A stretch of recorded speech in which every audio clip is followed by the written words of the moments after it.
Мога ли да пипна тази маймуна? Това е макак резус, най-честият вид маймуна. Много са любопитни и дори могат да нападнат хора. Не се препоръчва докосване. Мога ли да пипна тази маймуна?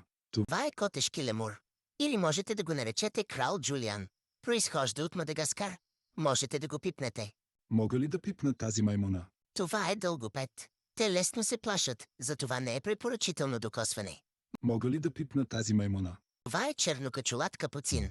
Въпреки че може да изглежда странно, много е умно. Може дори да ви помогне с домакинските задължения. Можете да го пипнете. Мога ли да пипна тази маймуна? Това е тибетски макак. Загубил е едната си ръка в капанкът млад, но по-късно е отгледан от възрастна жена в храм.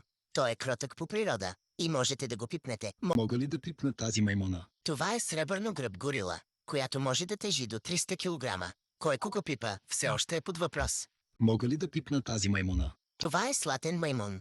Има стабилен темперамент и можете да го пипнете.